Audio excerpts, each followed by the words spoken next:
Hi-Fi Vega, back again. This time, we're doing the first part of the subwoofer shootout, and we're going to start with this Smd DD-1 subwoofer. Originally released in 2009, with an MSRP of $249, it included such features as the very nice woven cone that you can see here, as well as a very cool and unique impedance selector.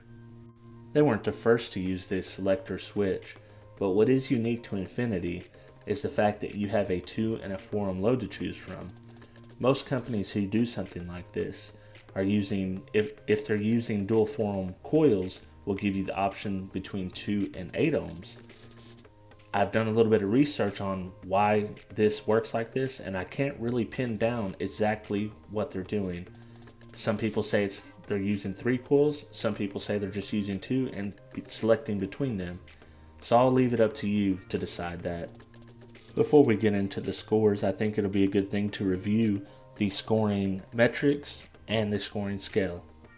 The scoring will be weighted like this: 30% for output, 30% for sound quality, 30% for overall value, and 10% for wow factor.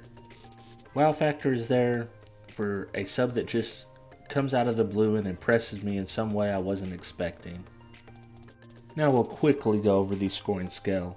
A score of 1 through 3 is considered poor, 3 through 6 is considered good, 7 through 8 is considered great, 9 through 10 is considered excellent, and you can make your own decisions in between that scale of what's good, great, or excellent. Now let's get on with the scores. So for output, it scored a 6.5 of 10. The output was good but not great, and I honestly expected a little more.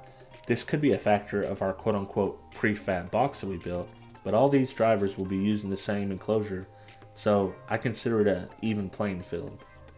For sound quality, it scored an 8 of 10, and that's mainly due to the tight, accurate bass and the very smooth lows. In the value department, it scored a 7.5 of 10, with an MSRP of $249. It's a very good, bordering on great value. As far as wow factor, I gave this a 9 out of 10. And that's mainly due to the top-notch materials that they use. The build quality is great, and it's just a great looking driver overall. Not to mention the very cool impedance selector that has the unique ohm loads. So after I've calculated all the scores, we come up with a final grade of 75%, or a solid C.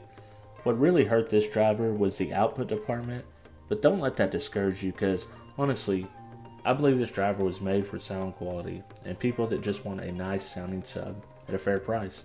So if that's what you're looking for, I wouldn't hesitate to recommend this sub to you.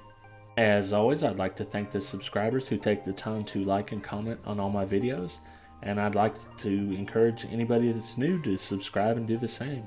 I do my best to answer every question that I see, and I really appreciate it, and I feel it's a great way for us to communicate with each other.